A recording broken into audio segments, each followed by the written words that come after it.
is our responsibility to speak the truth to power in civil disobedience specifically, or even uncivil Yeah, disobedience? yeah. I mean, there are times when some sort of civil disobedience seems to me, I'm not sure about uncivil disobedience, but certainly some sorts of civil disobedience are appropriate. And you could say that some of what Jesus did was uncivil disobedience when he was feasting with publicans and sinners. This was, you shouldn't be doing that. This is going totally against the grain, but it was a sign of the kingdom. And in a sense, the Last Supper was a sign of the kingdom, Jesus doing something which was a quasi-Passover meal, but absent from and over against the temple system. I mean, that was a very, very powerful and deliberate symbol, sign, sacrament, whatever you want to call it. But this is a matter, obviously, for discernment, and the church has always had to wrestle with that, of discerning the spirits and of not rushing in. It's so easy to rush in when something has triggered us and we're angry about something. Oh, we're going to do this. We're going to be so brave and put out the banner to this or that and the other. And then it may be that in a week or two or a month or two, we think, actually, there might have been a wiser way of doing that.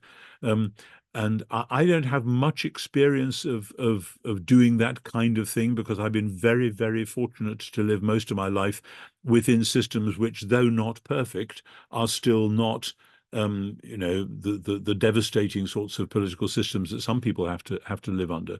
But I ask myself the question, what would I do if I was living in Hong Kong right now? What would I do if I was living in Taiwan and the Chinese came to invade? What should we have been thinking when the Russians invaded Ukraine, and so on and so forth? These are very difficult questions, and I've actually asked some wise friends who are leading political theologians about such things, and they tend to say, yes, these are very difficult questions. Thank you very much, but they're real. They're on the ground right now. So the question about whether civil disobedience is justified, Romans 13 indicates the general truth that God wants his world to be ordered because order is better than chaos. Basically, even tyranny is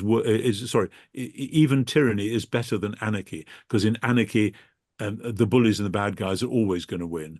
With tyranny, there is a hope that actually things you may be able to navigate through, but the Great Western, this is one of the really important things which, again, Tom Holland brings out, the Great Western push towards what we loosely call liberal democracy is itself one offshoot of the Christian impulse to say we want to find a way which doesn't let people get too high an opinion of themselves into self-idolatry, but which doesn't lapse into chaos either.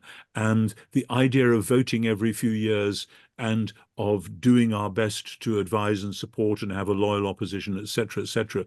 This seems to be as good a way of doing stuff as we have yet found.